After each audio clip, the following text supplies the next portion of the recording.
what?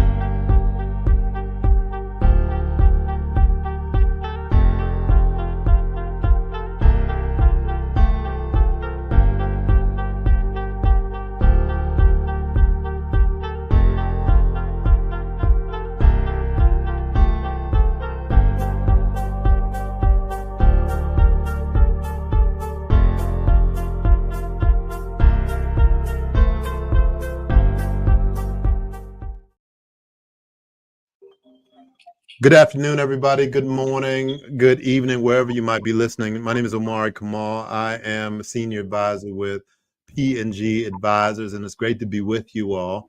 I am here today with asset protection guru Kandi Keyes-Winford. This is our first ever podcast for what we're calling the Index Podcast, you all, and I couldn't think of a better co-host, guest to be with us than Kandi Keyes-Winford, and you'll find out why in just a moment. Just a little background, though, before we get into my introduction for Kandi. So, again, my name is Omari Kamal.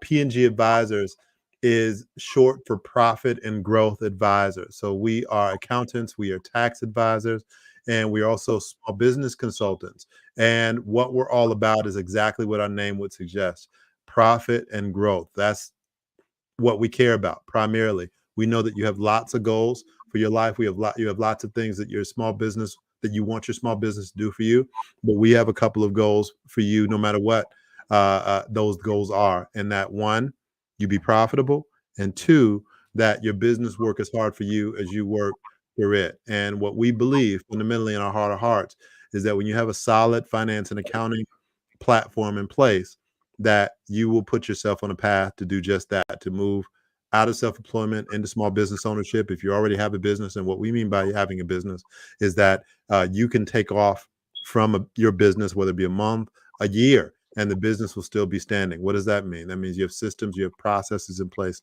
that are having your business have a life beyond you. But how do you do that? Well, you do that by measuring things. What do you measure? Well, the first thing we suggest that you measure is your money. And so for that reason, we believe that a solid financial advisor, accounting firm, accounting advisor, contract CFO, as we're called, would be there to partner with you to help you do that. Now, with that said, we recognize that this idea of building financial systems and processes is a very big subject. And what this Index podcast is designed to do, among other things, is to bring you the very best of the best of the best that we know in their respective categories, whether it be law or personal financial planning or estate planning or management consulting, or in this case, insurance planning, so that you can really know all there is to know about the various aspects of what it is that you're going to encounter as you continue to grow and to scale your business. So with that said, I bring y'all Kandi Keyes-Winford. Kandi is the founder and CEO of the Boss Insurance Group, mother of three, husband of one, avid Pittsburgh Steelers fan. I think that's important to know. Avid Pittsburgh Steelers fan, dog mom, you name it. She's a woman of many talents, and she's also a guru and a maven in the world of insurance and assets protection. So, Kandi, look, thank you so much for being with me here now on my first ever episode of the Index Podcast. I really appreciate you taking this on. All right, so good. So, question for you, Kandi: what kind of tell the people? I know in one sense it might be obvious to some, but tell people why it's so important for, as a small business owner in particular, to have a knowledgeable, attentive, engaged professional as a partner in the insurance space. Well, first of all, when you have your own business or small business, this is like your baby. And so you're actually making your baby, you're trying to mature your baby and make your baby grow.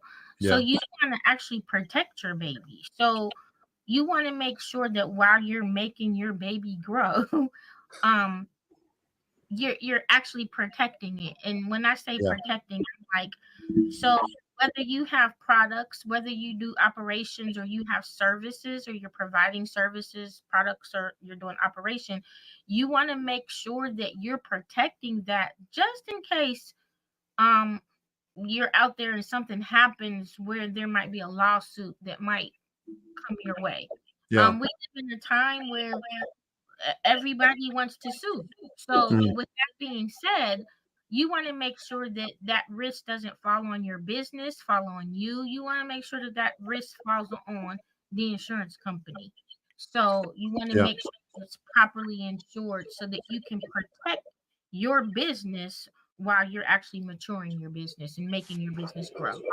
Clear, clear, and got that completely. And I love the point about really understanding that that your business is yours to care for and to cultivate, and it really is kind of like that. It really is like, yeah, like this is something that, and I know some people are out there thinking like, well, yeah, I mean, I love my kids way more than my business. That may very well be true, but when you think about it, one of the benefits of having kids is that one day you're gonna get old, and Mhm, those jokers are gonna take care of you one day. And you could look at your business a lot like that, both in terms of like, hey, look, this is something that's going to take care of me, number one. Number two, um, it is something that if you manage it the right way and deal what there is to deal with, it will take on a life of its own. And you will come to the point where it'll seem like it has a life of its own. Like, wow, it begins to take on certain characteristics. It begins to have a certain culture. There is a sort of a life energy to it, and it really is helpful to look at it that way. And when you do look at it that way, you start to become concerned for like, okay, well, what are the various risks that mhm. may befall it? What do I need to guard against? How do I make sure that I assure its safety and its continuity? So, Candy, if you could just kind of tell us a little for what are some of those risks that as a small business owner, as small business owners, mid-sized business owners that we should be considering dealing with, uh, protecting against? Okay, well, one of the things is actually knowing the coverages, Mhm. or actually knowing what your business needs. Mm, Everybody doesn't need all the same coverages. Each mm. business has their own different type of coverages that they would need. That's why you would need an insurance broker to help you understand what coverages you need. For example, let's just use you for an example. Sure. Um, you have a business, but you don't have a brick and mortar business. So, for Right. example, you only need a general liability to protect your business, and because you are a professional, you just needed general liability, and then you need the errors and omissions because you're licensed in your industry. So Mhm. those were the two coverages that you need. But if you had like a brick and mortar, you might need all three. You Yeah. see what I'm saying? So you want to make sure that you're protected against, okay, the business would be protected and the operations where the business is under is protected, but then also you want to protect your own license. You want to protect yourself Yeah. because you have a license to do business in certain states, and you need to protect that too. um when you're coming in with the property insurance, you want to make sure that if you do have a brick and mortar, that the actual property is insured. For example, let's just say you have a brick and mortar and you have a you're on the street, and then you have the glass window on the street, Yeah. and somebody walks in, or I mean walks by, and something happens and the window gets broken out. Well, Yeah. you still need to keep that business going, so you need insurance to protect the glass window so that it won't be boarded up the whole time, so people can still see in the business. If you understand what I'm saying or getting that Yeah. pitch. Um, so it just depends on the business and what coverages that you would need um for that particular business. If you have a transportation business, or you have like a fleet of vehicles, okay, you wouldn't really necessarily need a general liability policy or a property policy. You would need a commercial auto policy. You see Yeah. what I'm saying? So it just kind of depends on the business. The risk that you would look at, it would be based off of your business. Like what kind of risk, well, what kind of business is it, to show you what kind of risk you would have, Yeah. if that makes sense. It makes perfect sense, and there's a particular place in my heart, Candy, for you as insurance professionals. I know you've heard this before, but for the people listening, you may not. So I started off my career as back in those days they called us stockbrokers, Mhm. and as the industry evolved, they began to call us financial advisors. Mhm. And not only did the name evolve, but the types of services that we could offer evolved as well. So I started off as an investment guy, but I was around long enough to see sort of the evolution before I started working in public accounting, from just being able to offer, like, you had the investment people on one side, you had the banking people on one side, you had the insurance people on another side. You had Mhm. all these different groups that were separated, and they had to be separated by law. But when those laws began to be sort of repealed, everybody started doing a little bit of everything. And I used to kind of turn up my nose at insurance people saying, "Oh, you don't need that stuff, because anything that you uh, want to protect against, you can protect against just by developing a solid savings strategy." But that's what we had to do, because all of us were competing for dollars. So I think it was a good thing when financial advisors of all sorts started to sort of come together more, because what I Mhm. learned when I was allowed to start offering insurance, and I don't do insurance anymore. I'm strictly business consulting, but I do again have a deep appreciation for the insurance professionals, because one of the things that I started asking my clients, there were two big questions that I would ask each and every one of my clients or prospective clients when I would meet them. And this is a question I'm inviting you, dear listener, to ask yourself: is what happens if, God forbid, you don't wake up tomorrow? Mm. Just think about it for a second. What happens? I'm not asking you what insurance policies you have. I'm not asking you for how much coverage you have and in what areas. I'm asking you what happens. What actually happens?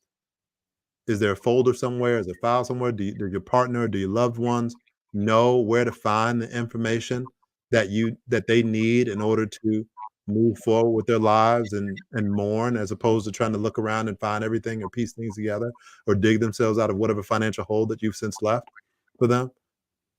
And Mm. so I began to appreciate the way people would have to deal with how seldom we plan for life's risks. And business owners, small business owners, are found are the biggest criminals with respect to this, not making sure that their businesses are effectively valued, and that they've actually put guardrails around it to make sure that that value then goes to the people that they love the most. The next question I would ask is, okay, now that we've started to answer that question, what happens in the more likely instance that you become incapacitated in some way, right? Because we live in an age now. The good news about medical technology is that we're living longer, but the bad news about medical technology is that we're living longer, and that very few of us are just going to pass away quietly in the night. There's going to be some process that we have to go through where we are incapacitated, and somebody is going to have to take care of us. What what what's your plan there? And very, very, very few people have plans for either of those things, even though we know they're coming. Mhm. And so there are those risks, but there are lots of other risks. Being sued in business is not an if, but it's a when. Mm. Having something happen that has you be liable, which doesn't necessarily mean it's your fault. It just means that you're liable. Is not an if, but it's a when. There are risks on all sides for us as business owners, and the more you grow and the more you profit, the more at risk you become. And so, Candy, I would just ask you, when you think about all that, all the risks that are there, and I think you kind of said it in your last set of comments, but I want you to just really build on that. Why is it so important to have a broker, somebody who can deal with? I'm looking over your shoulder and I see automobile, home, business, supplemental health, life, right? All of that. Why is it so important to have somebody who's steeped in all of those areas, from a broker standpoint, that is distinct from any other type of resource they may find? Well, for one, the broker is an advocate for the client. Mm, So we look out for the client. We don't look out for the insurance company. So we want to yeah, make sure that the client has everything that they need. Now, do they want to spend the money to do it? Of course not.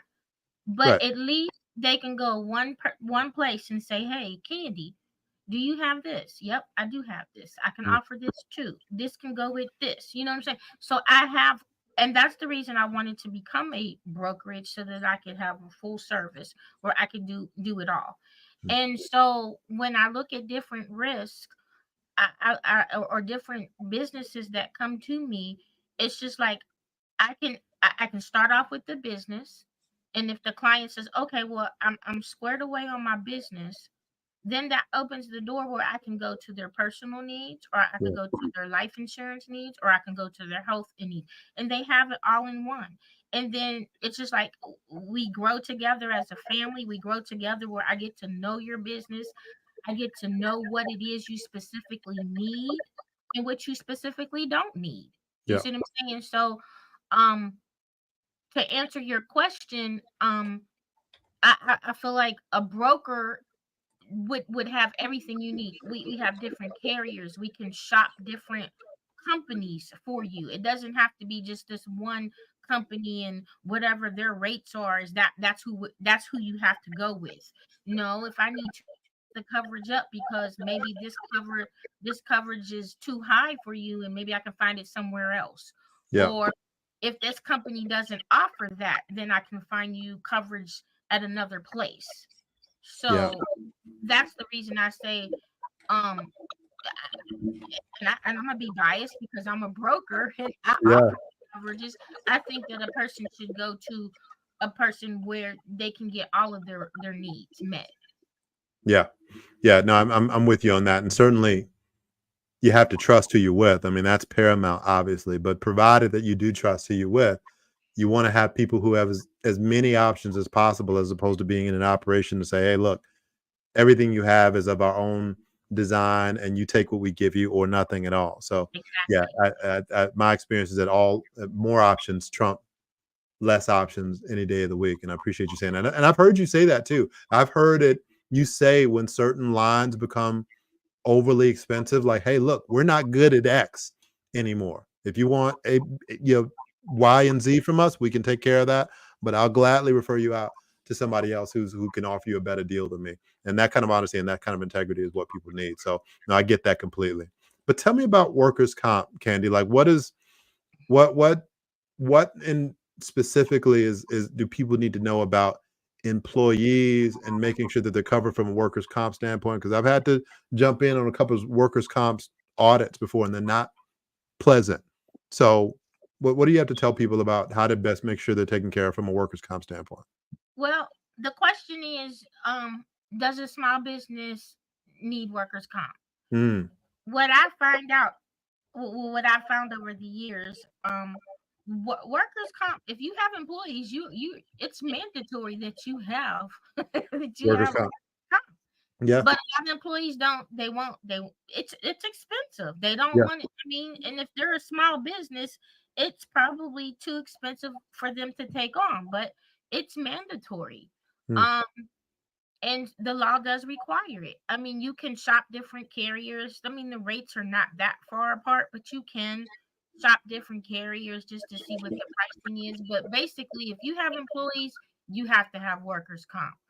Um, I have run across where um it's you don't the business doesn't have employees.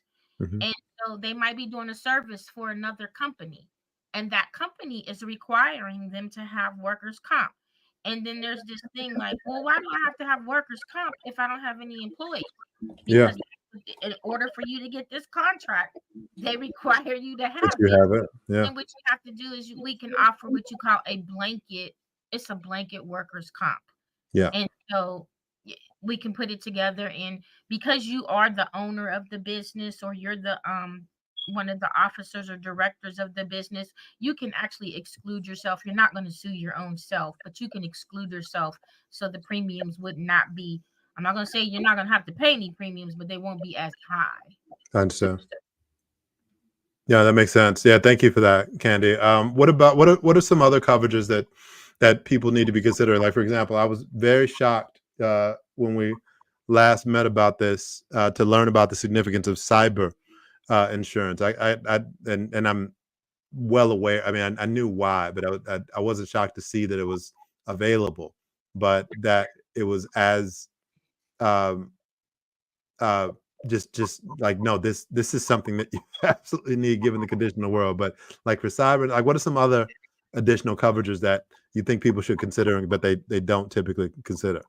Okay, so a lot of times what happens is people will buy like maybe a bot policy. A Mhm. bot policy is a business owner policy package. So it Mm, has all the bells and whistles with it. And sometimes they do have some type of cyber insurance with it.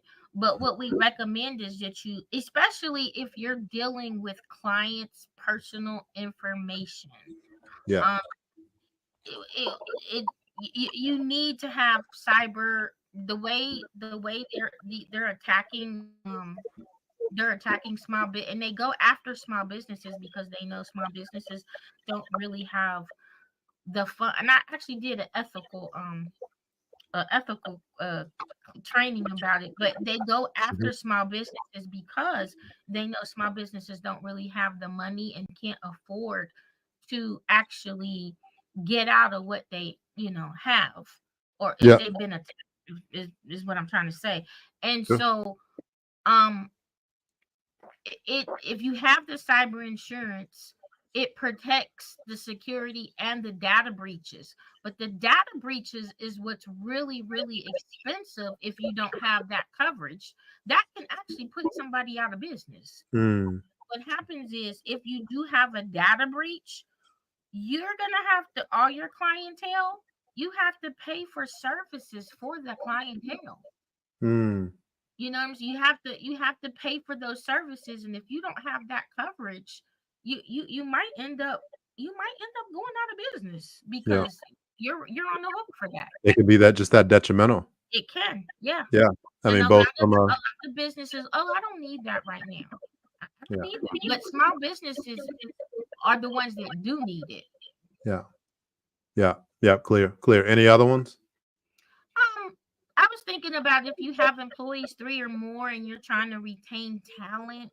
Hmm. um if you have some good employees in your I mean, small businesses, they're I'm not going to say they're struggling, but it can be expensive for small businesses with the major medical health insurance. If you can't afford to offer benefits like that to your employees, there's always supplemental health care. Mm, You don't have to it's not taken away from the medical major medical, but it would be something to offer your employees. It could be little or no cost to the employer to yeah, bring that on, and you just need like three employees or more. That's a coverage that small businesses probably need to look into. And then what I've actually gotten into well, I've had it for my own business, and I've been in my business 5 years, but I've yeah. actually had Legal Shield for 50. I've been with Legal Shield since 2015. Mm, But Legal Shield actually helped me start my business. well, Yeah, I just called them and asked for the services, and they told me what I needed to do. It's just like an inexpensive way to have an attorney on retainer, yeah, and you pay a monthly fee like you would do insurance, and they do all the documentation for you. They read contracts for you. They make collection notices for you. They do letters and advise you. So I've really been pushing that, especially towards small businesses, especially if they don't have an attorney that they have on hand, or yeah, if the attorney fees are too high. yeah, And then last but not least, an umbrella policy. Um, I think businesses should have an umbrella policy, because anything that, like, if they get sued and it's maxed out off of their general liability mhm, and their business owner policy, the umbrella policy would just cover that. And whatever exceeds the general liability and the umbrella policy, I mean, the bot policy, it will go into the umbrella policy. The coverage would become protect. The protection would come from the umbrella if it yeah. exceeds the general liability and the bot. Got it. All right. Well, cool. Look, I know you're just giving us a spoonful candy, but really, thank you for making a topic as mundane as insurance something that the people will actually want to hear. Because look, I heard you say a couple times, it can be expensive, right? But here's the thing: what in business can't be expensive? I mean, you name me something that's cheap. Somebody tell me what some cheap marketing is. Somebody tell me where some cheap staff people are. Somebody tell me where some cheap operational expenses are. Right? There's nothing that's cheap, and that's where we come in. So our whole thrust, our whole dynamic is to help you understand that for the necessary things that exist in your business, that you actually have the funds for them and that you understand what's necessary in order to make sure that you can afford those things. So many of y'all have heard me say before that we run businesses in a backwards way. There is a fundamental flaw in accounting where we say, okay, I need to go out and get the business, and that means I make my money, and then I need to go out and do the business, which means I spend my money, and then I'm going to cross my fingers and hope and pray that that I end up with some profit at the end. And what I'm suggesting to you is that that is an absolutely backwards way to run a business. And now, when I say this to you, it's going to sound like what I'm saying is backwards, but it's the other way around. You certainly make your money because nothing happens until you sell something. But you take your money right off the top and you go put it into an account and you hide it from yourself. You take another chunk of money, you go pay yourself off of that. You take another chunk of money, you put it aside for taxes. And then the rest is your operating expense budget. Now, you might say, hey, look, based on what I know I've come in, I know I can't afford this, that, or the other thing. See, but what I'm saying to you is that you can afford it. I don't know what it is. I don't care what it is, but as long as you have the people around you, as long as you have the relationships, like a Kandi Keyes-Winford and some of the other folks that we'll introduce you to, we'll find a way to make it fit within your budget. There are ways to make these things work and maybe start at a small level and then build into something bigger as your business grows. But what matters as much as anything, what really has the value, are the relationships themselves. So I invite you all, look up Kandi Keyes-Winford, look up the Boston Insurance Group. Kandi, why don't you let people know how they can contact you? They can reach me at email Kandi Kandi at tbosig. That's T as in Tango, B as in Bravo, O as in Oscar, S as in Sierra, S as in Sierra, IG.com. Kandi Kandi. Or they can call me at 312-448-7040. 312-448-7040. Yeah, yeah. And we'll put that information in the post for this video and really just contact her if you have policies that you need or want reviewed. Yeah. She's perfectly willing and available to do that. If you have questions, just if there are areas where you just know you're not covered, where things aren't quite covered the way that they need to be, give Kandi a call, reach out to her. She can assist with anything in the world of asset protection that you want. Because again, you want to start to build those relationships now for wherever you are, whatever your position is, because there's still growth to be had, and you want to, as that growth happens, you want to make sure that it's protected every step of the way. All right, Kandi, look, any final words for you as we I just wrap I up? just I just want to say thank you, Omari. I appreciate this. This is awesome. Yeah, I yeah, think you're I think welcome. Yeah, you're absolutely welcome, and thank you for jumping on. Look, we'll have to bring you back at some point or another. But look, everybody, Kandi Keyes-Winford, the Boss Insurance Group. We'll see you later, and see you later. Bye bye. Bye.